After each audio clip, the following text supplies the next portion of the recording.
morning and welcome everybody to the Herb Doctor podcast. And we're delighted today to have a visitor all the way from Ballyconneely out in Connemara. I'm sure many of you may know her from her YouTube, which is Danu's Irish Herb Garden. So Terri, do you want to tell us about you, where you come from, how you came to be associated with this and live and experience the west of Ireland? That's a great place to begin. Yeah. Okay. Well, my dad I'm living on the home place.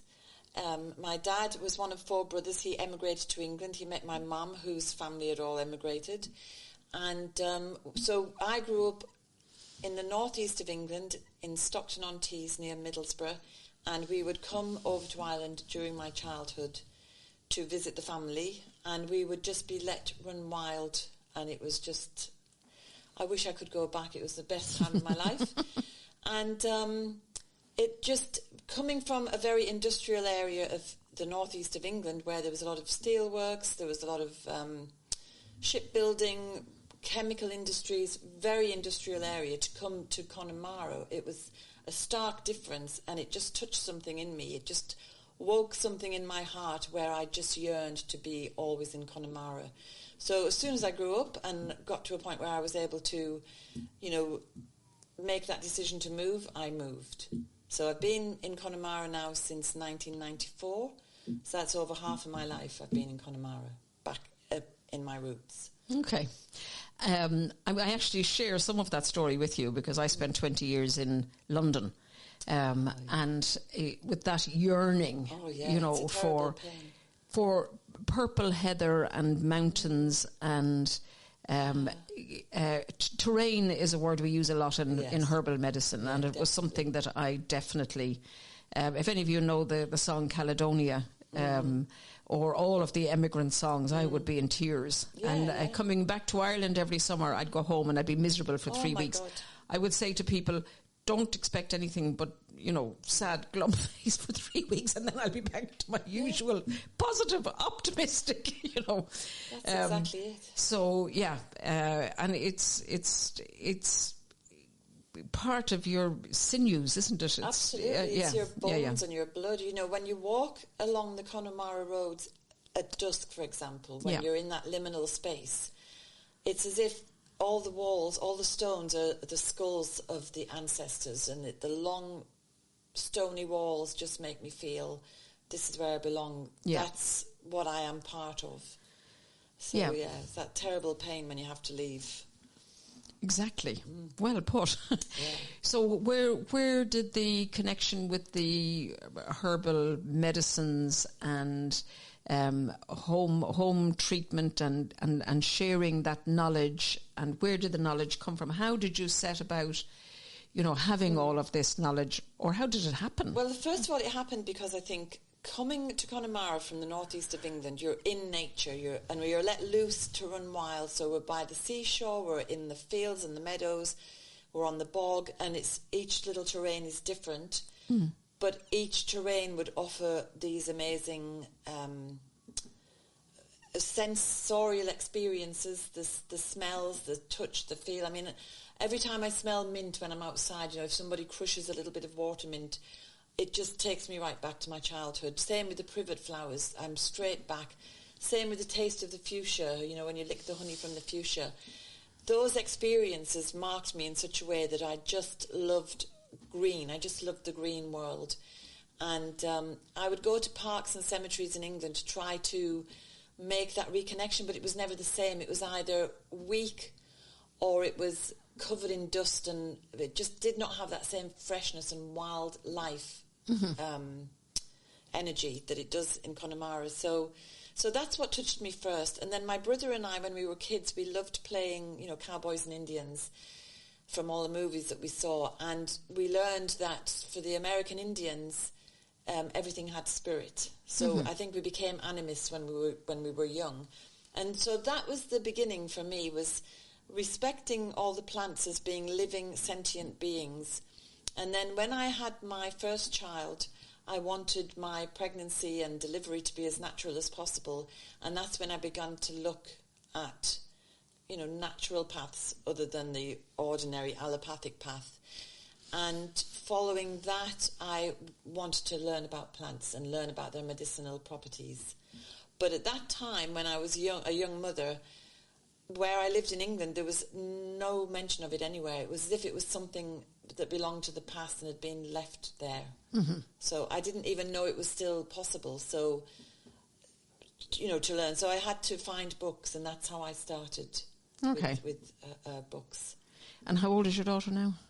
She's 39 now. Okay. Yeah. And is she the daughter who's coming to visit you soon? No, that was my next daughter, the second one. She was here at the weekend, so all right.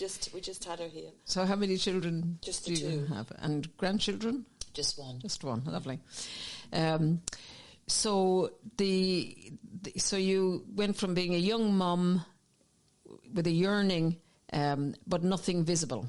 And in my book, Uprooted Medicine, one of the things that I highlight over the last 250 to 500 years has been the strategy of making herbal medicine invisible. Yeah. And you and I and everybody who's listening to us can bear witness to that. That's something. It's something you have to seek out and find. Yes. Okay. So when you went looking for it, what did you find? Well, when I went looking, the first thing I found was a little book about pot herbs. So the culinary herbs that we can all grow in pots. And I didn't have a garden at the time. I just had a backyard, which had one raised bed and a couple of pots. So I was trying my best to grow things. And the first thing I ever grew as a herbal remedy was lemon balm. Mm-hmm. And I just remember the thrill and the delight of tasting that first cup of tea and that wonderful lemony smell and taste and the sense of getting home. That's what it was like. I'm home. I found the way. I found how to do it. So when I moved to Ireland and I had all this extra space around me, I had a proper garden. I was in a field. It was time to start building a herb garden then. So that was the first thing I did was I planted mint, which went crazy. I've now got almost a field of mint and the lemon balm, of course. Yeah. And then, finding books until I found Judith. Judith Hode was my first teacher. Absolutely. What a mentor to have. Yeah. Lemon balm is a great herb to start with if you just have pots or a very small garden. It's not nearly such a thug as the mints. No, it's people do say it becomes invasive, but I think it must depend where you are. It doesn't become invasive for me. But the other thing that they say is to plant it in a bucket, and it'll be with holes in the bottom, obviously. Yeah. It does like wet feet, so you don't, you can limit the drainage. Every time I have planted it, it has gone over the rim of the bucket into the soil and laughed. Yes, of course. So who do you think you are? You're not the boss of me. It's very tough as well because, where we are, we're on the wild Atlantic coast. We get a lot of salt winds all the time. I mean, constant salt on the winds and especially the storms. And yet everything seems to thrive and the lemon balm loves it. Yeah. As do all the Mediterranean herbs, actually. They seem to really enjoy it. Yeah, because the air is warm, I guess. Yeah. So Judith was your first herbal medicine mentor. She was up in Donegal. Yes. Were you back in Ireland by this stage? Yeah. Because this was before the internet and before Zoom calls and all that. Yes, definitely it was, yeah. It's funny, now you mention it, yes. Yeah. There's a thing that happens in Ireland called Bealtaine, as we know, is the beginning of summer. It's the month of May. Mm-hmm. And some NGO has linked it to the third stage of life. So there's lots of activities during Bealtaine for people in the third stage of life. Yeah. And I had just opened my health shop back in the early 2000s, and I'd heard that Judith was giving a talk somewhere, and I was a bit too young at the time, but I managed to wrangle my way onto this workshop that she led for a day somewhere, and that's what connected me to Judith. Okay. So we kept in touch after that, and then she sent me a poster to say she was running this week-long course, and that's so I went and I did the course as well. Mm-hmm. So that was the first. I haven't heard of Judith for a good while. Do you know? I went to the Herb Feast this year and I met a lady. No, sorry, it was the Ishnock Festival. I went up to Ishnock this year and I met a lady there who recognised me from YouTube. And we had a lovely chat, and she was from Donegal, so I asked her, did she know Judith? And she said, Judith is still alive, still well, but she is in a nursing home now. Oh, so that's okay. A shame. Right. Yeah. And Kat is from Donegal, and we'll be going up to the festival up in Donegal in August, so maybe we'll find out where she is and go and pay a visit. That would be really nice. That would be lovely. So you did the course with Judith? Yes. And filled me with inspiration. So I had my health shop, and the herbal products I was selling, Vogel, for example, or Bioforce, they offered a training course as well. So I did training with them. And then I found a teacher in County Clare that I studied with for 4 years. And that was Carol Guyett. Then I went and studied with, you meet people as you're going along through life, and different people have met other people. And so Gina McGarry had been recommended to me by a couple of people. So I then decided to go and study with her. So I did another 2 years with Gina. Yeah. And it is a small world, because Carol Guyett I met when I was in the UK, and she was in the National Institute of Medical Herbalists. And then when she moved to Ireland just before me, they set up the Irish Association of Medical Herbalists, which later became the Institute for Medical Herbalists. But since then, she's gone down a road of proving and shamanistic work to do with herbs, and she's written a lovely book. And I just can't think of the name of it as we speak. And also a book about pregnancy, which you wish you had when you were 30. Of course, I would have done, So, I'm saying all of this just so that people know that although it's relatively invisible, there is a very rich network of people who are connected to each other through a whole variety of sources, and have undertaken training and fields of knowledge, independent of each other, but also they have a core association or linkage or whatever. So, now you also studied kinesiology, I believe, which is fascinating. Do you want to chat about that? Well, kinesiology is muscle testing, but it's not. But there's a lot more to it than just muscle testing, because the theory is that each muscle you test is linked to an organ in the body or an organ system, and how your muscle tests indicates how the energy is flowing through that organ system. Okay. So, for example, if I was to test your latissimus dorsis, it would indicate how your spleen and pancreas was performing. Okay. So it's nothing to do with whether the muscles are strong or weak, it's how they behave when you're doing a specific test. So it's a very energetic type of modality, because you're basically working with energy within the body. So So we're looking at the electrical aspect, the chemical aspect. It's very holistic, so emotional, physical, structural, chemical, environmental. Everything that impacts on the person as a whole being would be assessed using kinesiology. Great. I mean, I'm familiar with it because I often give people a prescription, and sometimes they might want a small sample of it for their kinesiologist to test whether it's good for the energy system within the body, which is fine by me, But is this connection through meridian energy lines? Yes. Yeah. Okay. So it's something in common feature with acupuncture or shiatsu or any of those the people energy who systems. Kind of invented it were both chiropractors, and they, I suppose, they went and studied acupuncture and the 5 elements philosophy, and then they brought that into the chiropractic practice. Yeah. But then they went different ways. One became purely for practitioners and medical personnel, and the other type, the systematic kinesiology, became for lay people to use. Okay.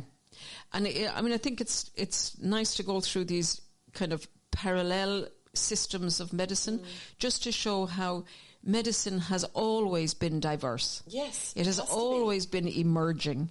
It has always been a blend of, if you go to Tibet, you'll be influenced by Chinese herbal medicine and Ayurvedic medicine, because there's no borders. Plants have no borders. Exactly. And people have no borders. No. We now know, I was up at the Cage of Fields in North Mayo just a couple of weekends ago, and there were people there, I don't know, 3,000 to 5,000 BC, and there's evidence that they arrived by boat and there was trading. Yes. Right, so that's...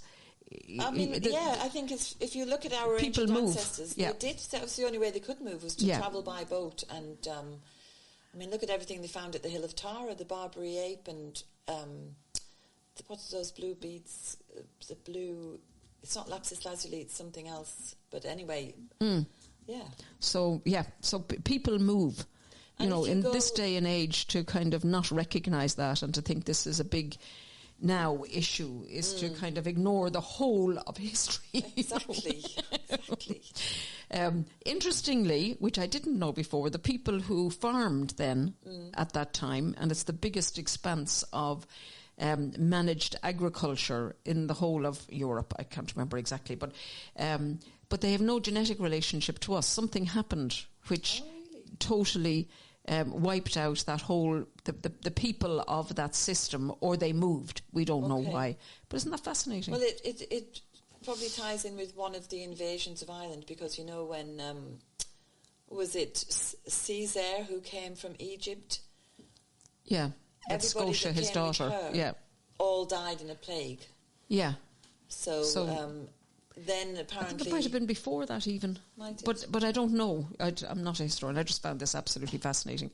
If anybody is in the area visiting the Wild Atlantic Way, I highly recommend it. Yeah, I would recommend it as well. So the kinesiology, your health food store, was that in Connemara? In Clifton. It was in Clifton. And then you got into the clinical practice, and when did you feel that your mission was to teach people? Well, I was a teacher before I opened the health shop. Oh, okay. So I am a teacher by profession anyway, and I love my method of teaching is the Gestalt style, where you ask the student questions, so they've got to think about things. I don't like to just force feed, but anyway. So I just think it was a natural transition to move from learning myself. I wanted to just share what I'd learned. And as a teacher, it just became more and more of a common sense thing to do, or a natural progression for me to do. So also, the way I was brought up was we had a very frugal lifestyle, and you had to make things last, you had to make do. And I learned in primary school as a 7-year-old how to make my own clothes. And then I was taught at home how to knit. And so I became quite proficient in providing for myself in as many ways as I could. We did our own decorating, our own wallpapering. Everything was done that we could do without recourse to outside help, unless it was absolutely necessary, like a plumber or an electrician or something. So that self-reliance has been built into me, and it would have been certainly the way my father would have been brought up and the way they lived in those days. So it just makes sense to also make your own medicine. Yeah. You know, cooking from scratch, I would never use anything processed or pre-prepared. I always cook from scratch, so why not make medicine from scratch? And when it's all outside, just waiting, just calling... You know, all these little plants are saying, here I am, I'm available to help. So it's like if somebody gives you a present, you're not going to just reject it. So you have to take advantage, and so there you go. That's it. And it's accessible, it's abundant, it's free. It's free. We like that, don't we? Yeah. Practical. And easy. It's so easy to make, and it works. Little effort, as with everything, but with your body. It doesn't. It's not forced on you. The way you know, I always think of antibiotics. They're like the green berets. They go in, they scorch and burn, kill everything, and the plants go in and they're just gentle, and they nudge us back into homeostasis and rebuild and repair and restore. Yeah, I describe them as gentle but firm. Yes. Okay, gentle people think, they just have a little winchy bit of effect.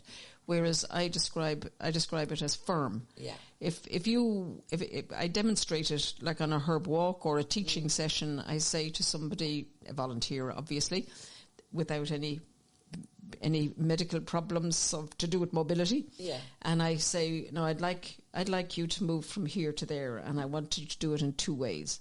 So I give them a firm, a sharp pull to get them from A to B. Yeah. It's only a metre away. Yes. Okay. And they go, okay, you're here now. And then they go back to where we started from, and I hold their hand and put my hand on their lower back, and I say, would you like to come with me? We're going in this direction over there, and I'd just like you to come with me. And I bring the point being that they end up in the same place. Yes. Yes, yeah. Because a lot of us learn by, you know this as a teacher, learn by experiencing something or visualising it. And the other way I describe it is the dandelion roots that grow through tarmac. I know. That's not gentle. Definitely not. That's very firm. Yeah, and it takes a lot of courage, and it takes a lot of strength to... I mean, how do we break through a metaphorical tarmac? We need a bit of something. A resilience, yes, it's resilience and consistency, But also, I think what I love about herbal medicine is it comes in, it does the job, and then you're free to go. Whereas a lot of people end up on allopathic medicine, which is there for life, and it's like, well, when are you going to be recovered? I remember a friend of mine being given some medication back in the early 2000s, and I said, oh yeah, and how long will you be on that for? He said, oh, forever now. And I said, but surely it should make you get better. And thanks be to God, touch wood, I've never had much recourse to allopathic medicine. But so I didn't understand that. I said, but why would you be on something forever? So I mean, as a doctor, I think, I can point to a few things that you're on forever. For instance, the insulin for diabetics and thyroid for people who have, where something needs to be replaced in order for the system not to be unbearably challenged, that would cause more harm. Yeah. So there are some things that are necessary.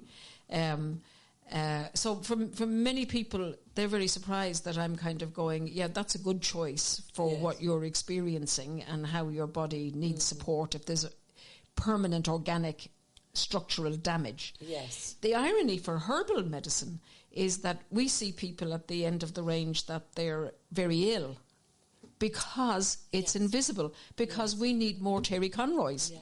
And Dilis Clares as well. And what's, I think... Like for me, I'm a Virgo. I'm very, this is right, this is wrong, this is black, this is white. I need to be a little bit more open-minded about things, I suppose. It's like once I've made my mind up, that I'm quite rigid. So I think what's lovely about you is that you have the foot in both camps, and you can explain a situation like that. Yeah, and even for some medication, it might be necessary to get people out of a big pothole. Right, but then using the herbs to repair, restore, and rebuild their homeodynamics. Yes. Then they can gradually wean off. I think people are too quick to start medication, too quick stopping it. There's a gentleness that I think is gentle firmness. That's what I like, and abundance. It's motherly, isn't it? It's like sometimes a mother does things that the child might not like, but deep down knows it's in their best interests. Yeah. So, a firm but loving mother is what the herbal medicine is. Yes, and I think that's what we all need to be for ourselves when we grow up. Absolutely, I think so. Nurturing. Yeah. Nurturing, repairing, restoring, resilience. They're all the words I like. Firmness. Too. Yeah. So... You're unusual that your belief in the restoration of herbs came before you had any health problems of your own. Yes. You first thought about it when you were pregnant, which is a normal thing. Yeah. Which has become more and more medicalised. Yes.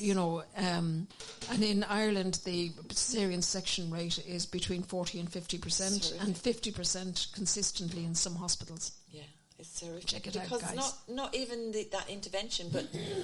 the opportunity missed by women to be empowered by that amazing, miraculous experience. And there's the other thing I would say about this, which comes on to prevention, is one of the reasons is a lot got to do with people's reluctance to experience the pain, the dynamics of hospital, the medicalization of all of our lives, you know, in ways that it's crept into everything. It's nearly an expectation. In researching for the Uprooted Medicine book, I came to the conclusion from various reputable sources, these were not just my own idea, this is kind of fully referenced, that a logical or rational response to the obstetric needs would be represented by 25% of caesarean sections. Okay? And I'll happily acknowledge, that one of the major benefactors of the wave of, I call it post-Flexner medicine, but establishment medicine, you know, what's taken over the whole space of medicine, is obstetrics and pediatrics. We no longer expect women to die during childbirth. And quite a lot of that is due to medical interventions. And pediatrics, again, not entirely to do with the invention of antibiotics, but moving from the age of contagious diseases to do with hygiene. Yes, I think. But adding to that, the safety of things like appendectomy and, you know, various interventions. Yeah. So we have a lot to be thankful for. Absolutely. That we have the benefits of both. Yeah. You know, and I think that's just amazing. We are so fortunate. So fortunate. We're blessed. We're very blessed. We're very blessed. Like my husband often says, he's very happy living in this time because we have such options. Yeah. I just think we've got to be wary that we don't fall into a kind of a life of convenience. Oh, it's more convenient to have the baby on this day than when it might just turn up. Yes. Convenience, I think, is something we should eschew as not really... And the other thing is, because this isn't entirely down to I don't know why I'm defending the medical profession, but anyway, many women are older having their babies. We're biologically designed to have them somewhere between 18 and 28. Yeah. And women are not educated to treat their bodies as being future nurturers of whole new people, and the miraculousness of that, and the strain that their body needs from the time they hit puberty with exercise and good food and unprocessed food. If you're healthy, 80% good food, and you're young, 80% good food. Yeah. So there's no problem with having a burger and chips on a Saturday night. Yeah. And your birthday cake and whatever, because life isn't meant to be abstemious. No, exactly. Right? I agree. But there's such a need for women to have good iodine levels, good natural folic acid levels from the point is, also you can talk about how you see prevention. Well, I think it's just that self-responsibility, eating well, doing the 80-20, whatever your state of health is, it should always be 80-20, I think, because... You know, if you try to be abstemious, you're just going to set yourself up for a fail and a fall, and you will fall into a bad habit. So, you know, have a bit of fun, for sure, with your food or with whatever, have a drink now and again. But I think one of the other things for me is that people are so happy to just hand over their personal sovereignty. Oh, I'm about to have a baby, for example. Oh, I'll leave it up to the midwives and the doctors.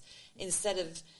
preparing by understanding what's going to happen, what you're likely to experience, what could go wrong, what you can choose to have happen, all of those things, and to prepare the body, because you go through a labour which is physically hard work.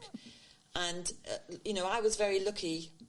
Both my deliveries were, I wouldn't say they were painful, and they were fairly reasonably short, but it was bloody hard work. And I never expected it to be quite so hard. Yeah. But that's, you know, I think, and so if you don't know what to expect, the fear comes in, and then your oxytocin stops and you get tense. If you know what to expect, even if it's something you don't want to happen, at least you're mentally prepared. So I just think personal responsibility for every aspect of life is what would, lead to a healthier, happier life overall. I think you hit a very important point to do with health sovereignty. We're not in touch with the health that's available to us in the hedgerows. So how would you kind of envision, somebody has been following your education courses linked into your YouTube, because you also do educational courses. Yes, do you want to talk about that for a few minutes? If anybody goes to the website, which is danusirishherbgarden.com, there is the Hawthorn Academy is within there. So I have an affinity with hawthorn. It's one of my plant allies. It's a friend. So in the Hawthorn Academy, you can do an introduction to herbal medicine course, which is a very basic introduction. It helps people learn how to make basic medicines, such as tinctures and teas and whatever, and just introduces people to the idea that we are in relation with these plants. We share our DNA with them, and that they are here to help us become the best we can be, physically and mentally and emotionally. And what I think is very important is when you start to make your own medicine from the hedgerows, or from your back garden, or from a piece of waste ground if you're in a city, you find that medicine, you make it, and then you begin to look around at the environment and you begin to see what's going wrong, and then you might take a step to prevent litter being left or a place being used as a fly tip, and then you become engaged with your environment, and that is a good thing because you begin to interact. That's positive for you, and it's positive for the environment as well because you're taking some action. So what was the question again about? Connecting to nature. Yeah, there's part of engagement and your courses. Yes. So there's an introductory course, and then there's a course for women, which is the course for women is basically looking at the maiden, mother, and crone, but on an energetic level as well. So I think those are key moments in our lives when we hit puberty, when we become a mother, and when we go through the menopause.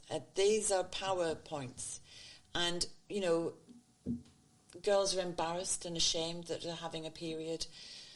Women think having a baby, they just have an appointment in the hospital and they pop out a baby without understanding everything else that's going on. And then women are it's bad enough to have a period. It's worse not to have one when you stop menstruating, because then you're old and you're past it and you're just a waste of space. And I think that's a very wrong mentality to take up. We need to take up an empowering mentality, which is once we hit cronehood, we are a force to be reckoned with. But if you believe all the media hype, you're going to feel, I'm over, I'm done with, I'm finished. And it's the absolute opposite. Yeah, it's when you really come into your power. Terri isn't alone in this. Lots of women have actually been writing books about this and exploring all of this. Yeah. And it's about coming into a power of being grounded, which in a way, during the fertile years, your body is constantly preparing for something else. And it's a roller coaster. And when you go through the menopause, which for some women can be, I'm not underestimating the difficulty that people have. For the vast majority of women, herbal medicine is very, very useful. It solves the problems. And then even if they need HRT to begin with, or I call it hormone therapy, it's not replacement therapy because we're not supposed to have estrogen. Yes. Estrogen is a double-edged sword, well, your bookcase cat doesn't like estrogen. No. Too much of it. Too much of a good thing can be a bad thing. There's a little ghosty over there. I know, yeah.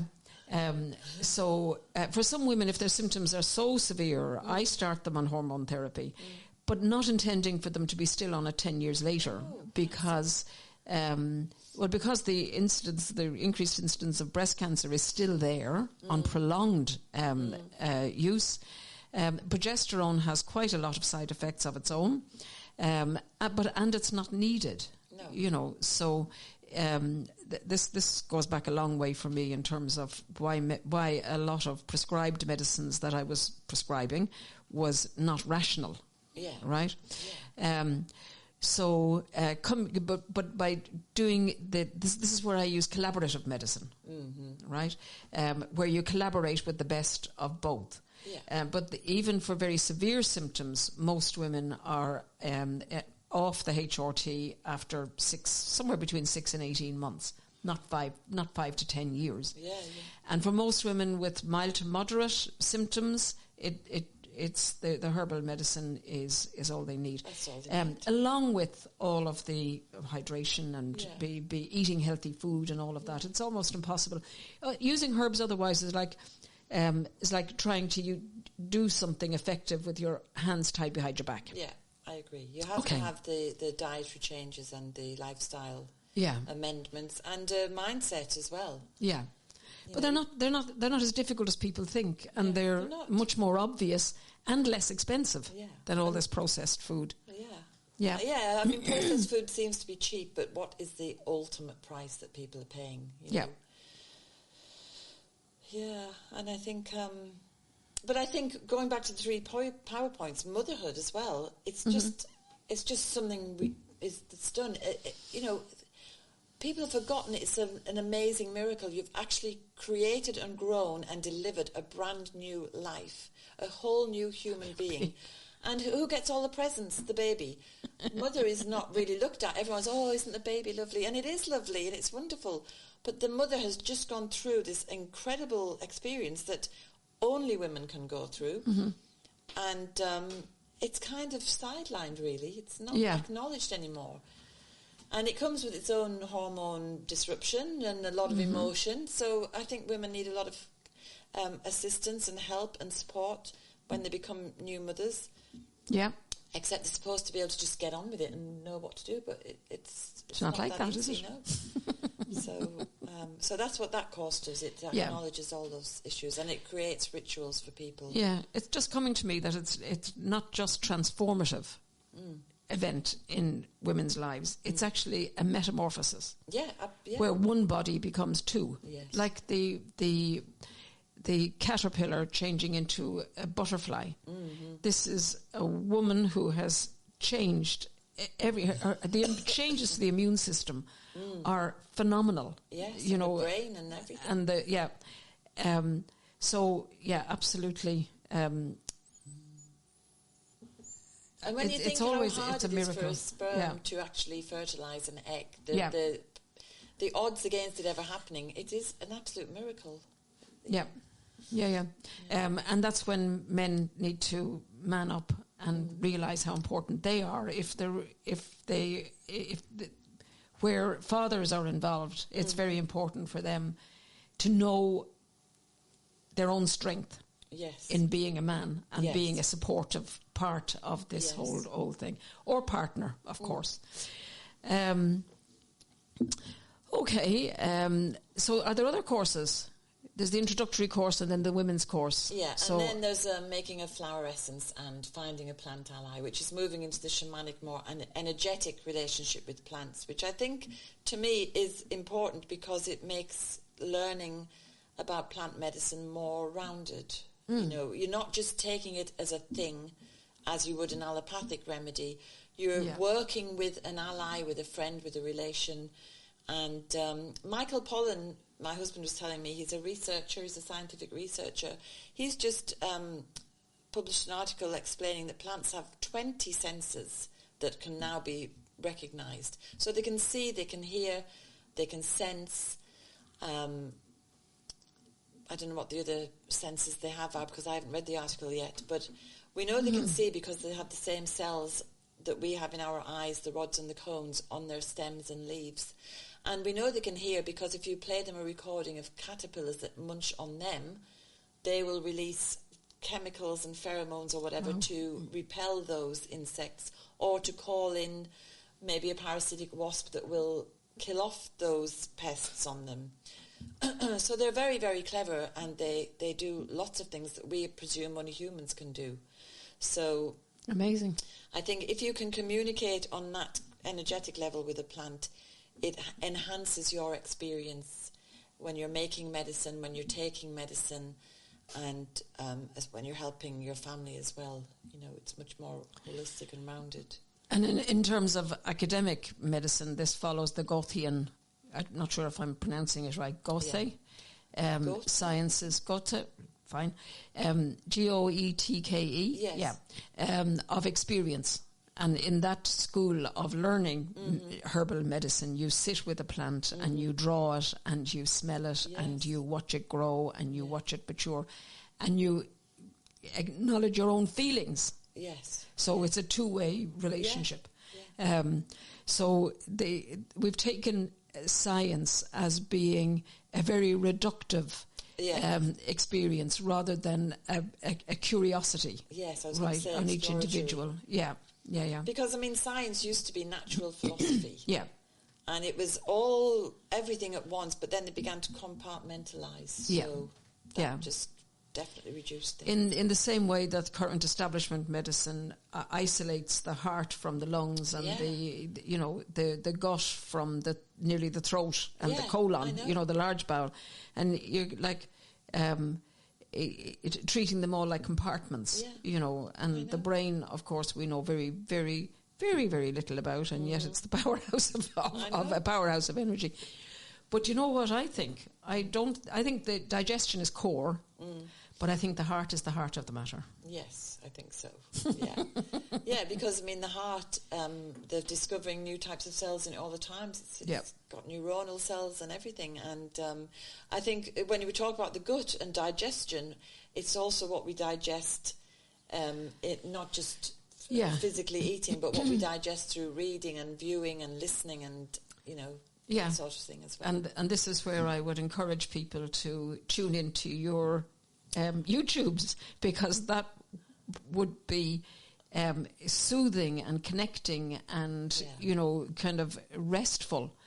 That if we keep tuning into fearful things on social media, that we can train our social media. We're not passive when it comes to social media, and if we keep putting in wars and of any era, and then that's what they serve us up. Yeah, right. That's what you digest, and that's what we digest. So it's like if you physically eat something that's rotten, it's not going to do you any good. No. So be careful what you watch and listen to. That brings me back to some of the local herbs, like thyme. I have great difficulty growing thyme. That it comes back each year in a perennial, and I can have it for maybe.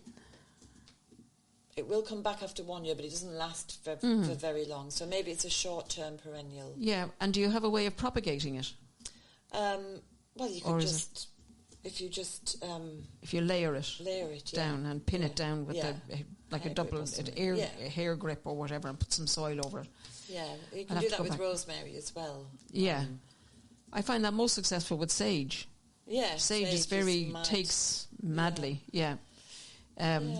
So, I think propagating the herbs and everything is sometimes what you read in the books is not what you actually experience. No, because to me, I find a lot of gardening books are all focused on the southeast of England, where it's a very, very different climate to here. Yeah. And then it's the same with permaculture. A lot of permaculture is about, New Zealand and places in Australia. Yeah. And then you try to get those bits of information and apply it to the west of Ireland, and you just have to do it through experience. Oh, my other way of describing how clever plants are is with ribwort, which is plantago, either lanceolata or majora. So there's a thin leaf and then a much bigger palm-sized leafed one. Yeah. That's if you're in a nice field. But if you're by the seaside... there's a sea plantago. There's a marine plantago as well. But they've got shiny leaves. Yeah. With a different shape. There's stag's, kind of like a stag's antlers. Yeah. To protect them from the salt. Yeah. So, but the other thing I've noticed, I didn't read these anywhere, is that if they have a nice, generous place to live, they'll grow a foot, maybe even bigger. If it's somewhere that's repeatedly mown, and dandelions do the same as this. Yeah. If it's repeated, there's hardly any stem. Yeah. They quickly shoot up, flower, and go to seed before and they nearly know how often the lawnmower is coming. Oh, they probably. Well, of course, why wouldn't they? They've got 20 sensors, and But it's like... They're intelligent. Of course. Right. Look at the number of orchids who pretend to be the female insects of the pollinators, whether it's a bee or whatever. And the poor male goes in there thinking he's about to have a good time, and he's not. Because it's just a trick. Yeah. So how clever is that to mimic other species? Yeah. You know? Yeah. And then because we co-evolved with plants... We have a lot of accumulated knowledge of which ones to take for particular things, and how much is too much, and to titrate it with the plants in your local area. Yeah. For the local people, the terroir. Yeah. That's a lovely word, isn't it? Yeah. Terroir. Well, you know, when they talk about grapes and things growing, they have to be in a certain terroir. And I think, well, it's the same with, you know, meadowsweet for me in my garden will be completely different to meadowsweet 10 miles up the road, because it's a different terroir. It's the terroir I live in, so it's going to have a more affinity with my body, because we've both experienced the same weather, the same... And these are nuances. Yes. You know, but they drive pharmacologists, and especially academic pharmacologists, they drive them crazy. They want them all to have exactly the same, you know, no matter where you are. You know, and this is kind of like... But that's what's so beautiful about nature. It cannot really be compartmentalised. It is what it is, and it's unique and living and changing and growing, which is what we all should be doing, instead of being put into boxes and repressed. I was just reading yesterday a teacher who sent her children out to play one afternoon at the end of the day, and it was sunny. She said, off you go and play. And they're going, what do you mean? They didn't know how to go out and play, because they were just so used to having every moment of their lives regulated. Now it's time for this, now it's time for that. They didn't know what to do. So she stopped teaching them for a couple of weeks, and they learned how to play again. Right, So, I think it's important to have that freedom of expression, whether you're a plant or a child or a grown-up even. Yeah. Okay. Anything else that you want to... I think we've covered most of the things we were thinking we might get around to. Yeah, I think so. I think one thing I've just finished with saying is that, you know, a lot of people take things extremely literal. So if you say meadowsweet is wonderful for stomach aches, for example... they might think it's only going to do that. They don't realise plants have many, many actions and many ways of working within individuals. The relationship between the plant and the person is so individual that there are guidelines, there's millennia of experience that we can draw on, but then it's a unique personal experience at the end of the day. And because I have a lot of viewers who are all across America, which is very many different zones of climate zones. People in Canada, people in America, Australia and New Zealand. So a large amount of people. So what I say I'm doing is not what I would expect them to be doing, because they live in a different climate. So to be relaxed, to go with the flow, to work with the plant instead of trying to make everything exactly the same as what I do or what they've read or what the book says, like you were saying earlier about the books. And again, through the history, because we have a colonial history, in Ireland, you know, we've had a history of being colonised for 600, 800 years. I think we're the longest culture, territory, colonised by the same coloniser over this length of time. But everybody else has their own experience of being colonised, unless you've been an imperial force forever, which very few cultures have been. So we have a lot of interchange with North American herbs because of the shared history. Yes. We also have, as well as European herbs, and even by the spice routes, the Silk Road all the way through, right down. I call what I do and what you're experiencing through your training, but you can identify with it or not as you wish. I call what I do classical herbal medicine, not Western herbal medicine. Because Western herbal medicine is west of what?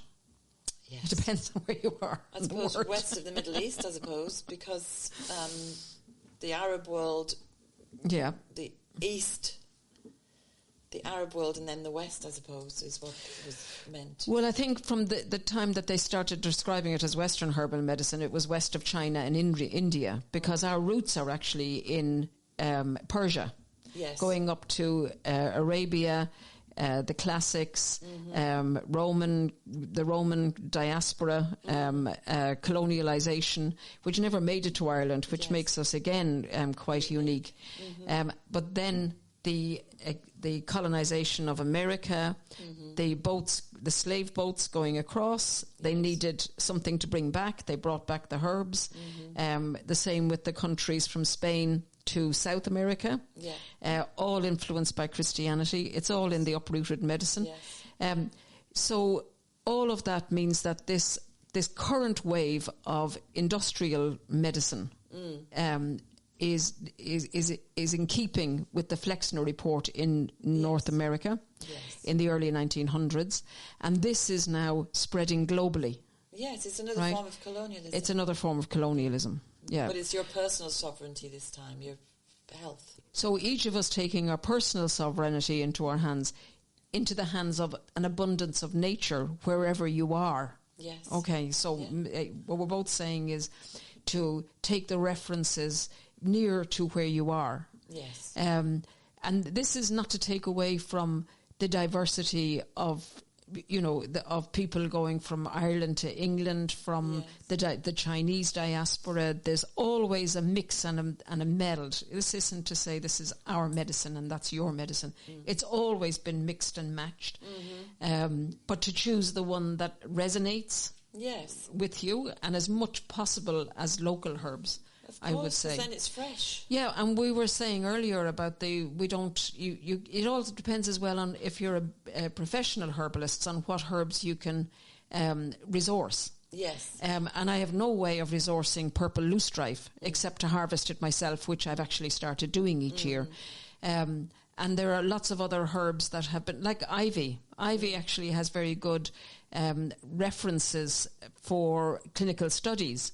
But even though I trained in the UK with a degree in Middlesex University, we weren't taught to use ivy. Right? So there is nothing more abundant in Ireland than ivy. But there's so many. When I look at all the wild plants, I mean, agrimony, there's so many that you don't see on a shelf in a health shop. Yeah, we do have access to agrimony. Yeah. There's such a narrow, it's like a narrow, very narrow spectrum when you think of all. Primrose, cowslip, I mean. Daisies even, I mean, the most common little thing that we can all recognise. And then, in fact, every herb I can think of, woundwort, along with the purple loosestrife, they come up around the same time. Rose bay willow herb. Oh, they're yes, all phenomenal, that's lovely. And yet they're just not really. That's just not to leave the men out of it. That's particularly good for the prostate gland. I've forgotten that. But the hawthorn, I think we would both have a great affinity for hawthorn. Yes, and it's hawthorn, elderflower, nettles, burdock, plantain. Well, there's so many that are so florshock, which is the Irish word for plentiful abundance. Yeah. It's like, well, which herb should I start with? It's like, well, you could start with nettle because that's prolific and it's for everybody at every stage of life. And so I change my favourite herb from as we move along the hedgerow. Oh, this is my favourite. Actually, no, I've just got to my favourite. No, this one isn't the nut. Because they're all so amazingly wonderful and have so many actions to help us. And that's another danger I think that people fall into. Plantain is for wounds and allergies, digestion, allergies. No, I was just going to say, people see a plant as an allopathic remedy. So we can use plantain for foreign objects, foreign bodies and wounds. We can use nettle for iron. Yes. We can use hawthorn for the heart, but they do so much more. Yep. and not to compartmentalise them as a herb for this or that or the other. And then when you blend them together, Yeah. they have both additives and synergistic actions. Yeah, of course. Danu, we could go on all day, couldn't we? I know, it's great to have a herb chat. I know. But I think we better stop. Okay. Well, but this isn't the end of the conversation, because I plan to go out into Ballyconneely. And I will welcome you onto my podcast exactly. on Substack. Yeah. That would be wonderful. So I'd like to... I must say, this book is incredible, because it's actually millennia of knowledge and wisdom that's been lost by the wayside, and you've uprooted it and brought it back into the 21st century. And it's just a wonderful aid, and it explains so much and then steers you in the right path, I think.